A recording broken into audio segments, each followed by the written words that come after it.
The Enoch Calendar is one of the most debated ancient timekeeping systems. Found in the Book of 1 Enoch, it describes a 364-day year. The year is structured around the movements of the sun, moon, and stars. But despite how complex it is, very little solid research has been done to fully understand how it functions.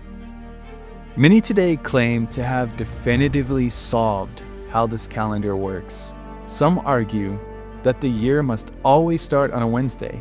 This viewpoint was popularized by the Zadok writings found in the Dead Sea Scrolls.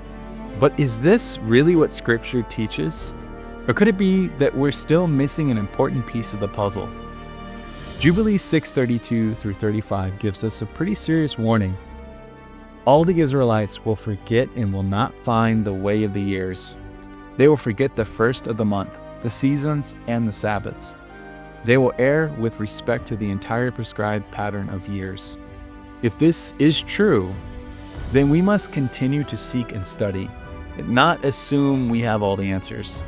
We're going to take a closer look at the Enoch calendar and the problems with the fixed Wednesday start theory. Does Scripture actually say the year starts on a Wednesday? What role do the gates of Enoch play in the setting of the calendar? And why does Torah command us to count for Pentecost every year if the date never changes?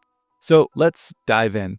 So knowing that Jubilee says all the Israelites will forget and will not find the way of the years, doesn't mean that God's people should stop searching for answers. In fact, I believe the verse means His people are meant to keep searching and studying so that we are able to align with His timing. Even in the first century, Jewish scholars were deeply engaged in the study of the calendar. One leader was known for mastering the calculations of the solstices and celestial cycles. Later rabbinical writers even said, "To him who can compute the course of the sun and the revolutions of the planets and neglects to do so, may be applied the words of the prophet. They regard not the work of the Lord, nor consider the operations of His hands." This is more than just ancient astronomy. It's about seeking God's order in creation and knowing the correct times of His appointed feasts. Here's a few of the Bible verses that agree with this claim and should encourage you to continue to seek truth. Proverbs 25:2. It is the glory of God to conceal a matter, but the honor of kings to search it out. Matthew 7:7 through 8. Ask and it will be given to you, seek and you will find, knock and it will be opened to you. For everyone who asks receives, and to the one who seeks finds, and to the one who knocks it will be open. Jeremiah 33:3. Call to me and I will answer you, and I will tell you great and hidden things that you have not known. I wanted to quickly address one of the big arguments against the Enoch calendar. And the argument is that it's a solar calendar only and relies solely on the sun for timekeeping. But actually, the moon plays a role in timekeeping and the alignment of the gates. So let's check out 1 Enoch 74:5. It says, "During 2 months, it, the moon, sets with the sun in those 2 middle gates. It emerges for 7 days, goes around and returns again in the gates from which the sun emerges. It completes all its light and recedes from the sun." This tells us that the moon moves through the same 6 gates as the sun, in the east and the west. It acts as a second witness to verify the correct alignment of the calendar and the gates.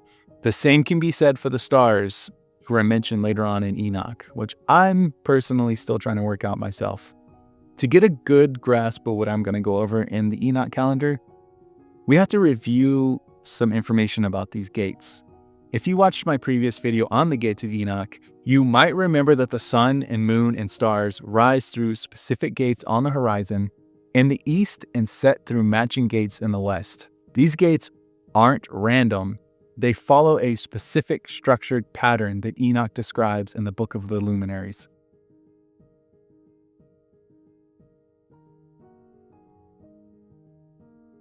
So let's take a look at 1 Enoch 72:2.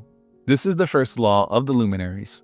The luminary called the sun has its emergence through the heavenly gates in the east, and its setting through the western gates of the sky. I saw 6 gates through which the sun emerges, and 6 gates through which the sun sets. So there are 6 gates on either side, on the east and on the west. The moon rises and sets in those gates, and the leaders of the stars with the ones who lead, 6 in the east and 6 in the west, all of them one directly after the other. So like I said, I'll be looking more into the stars and the constellations and how they play into this, but let's continue to read on. There are many windows on the right and on the left of those gates. The first one to emerge is the great luminary whose name is the sun, and the sun emerges on the horizon first. This is how I believe the sun was intended to define the gates before anything else. Same with the moon and the stars. So what does this mean? Essentially, the gates are like cosmic doorways through which the sun, moon, and stars travel in a predictable cycle. Each day, the sun appears at a slightly different position on the horizon at sunrise and sunset, causing it to migrate through the 6 gates that Enoch describes. So Enoch maps out the sun's movements through these gates with specific timing.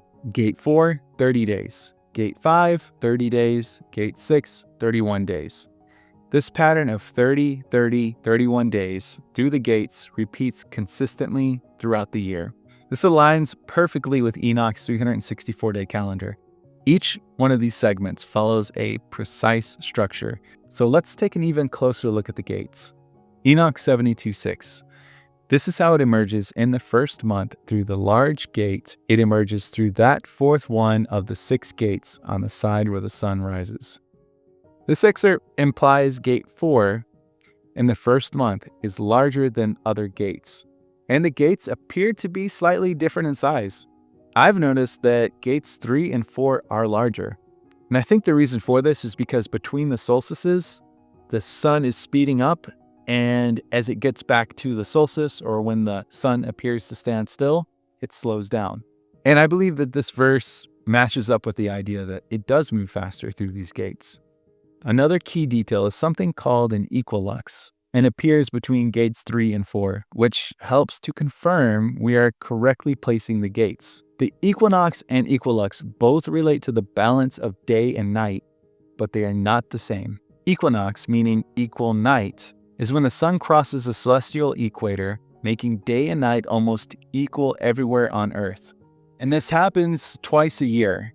The spring equinox around March 20th, when daylight starts getting longer, and the autumn equinox around September 22nd, when daylight starts getting shorter. But equilux, on the other hand, meaning equal light, is when the length of day and night are exactly the same for a specific location. Unlike the equinox, which happens on the same day everywhere, the equilux varies depending on where you are. It usually happens a few days before or after the equinox. In Enoch's calendar, the equilux is important because it confirms that we are placing the gates correctly. Since the equilux shows the true balance of light and darkness at a specific location, I believe the year concludes close to the equilux in the promised land because of this verse, Enoch 72:31. It returns to the east and rises through the 3rd gate for 31 mornings and sets on the west side of the sky.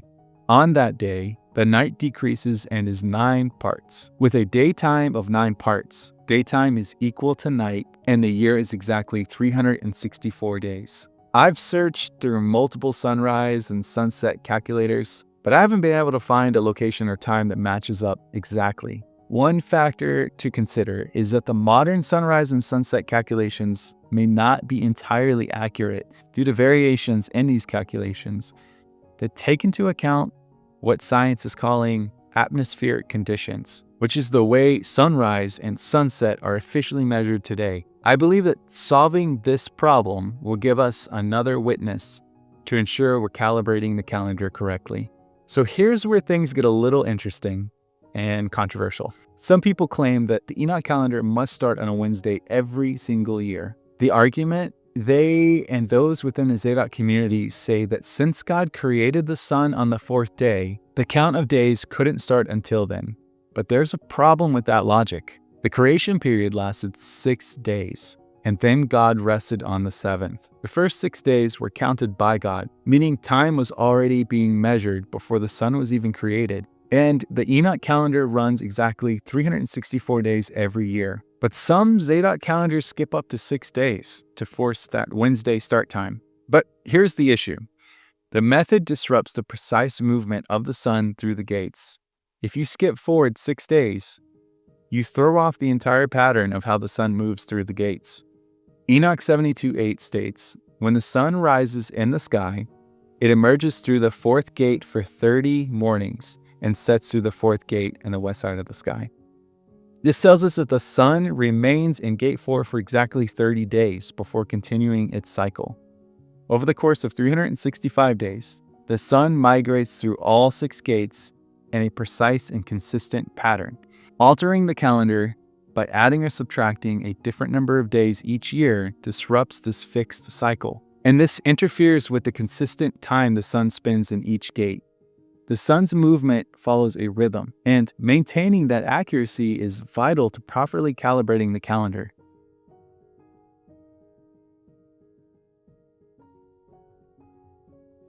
Another example of precisions of the gates is found in Enoch 82:4. The sun travels in the sky through those gates, entering and emerging for 30 days with the heads of thousands of the order of the stars, with the 4 additional ones that divide between the 4 parts of the year, that lead them and enter with the 4 days. People err regarding them and do not calculate them in the numbering of the entire year, because they err regarding them. And people do not understand them precisely, for they belong in the reckoning of the year and are indeed recorded forever. 1 in the first gate, 1 in the third gate, 1 in the fourth, and 1 in the sixth. Jubilees 6:23-24. And on the first of the first month, and the first of the fourth month, and the first of the 7th month, and the first of the 10th month are memorial days and days of seasons. They are written down and ordained at the 4 divisions of the year.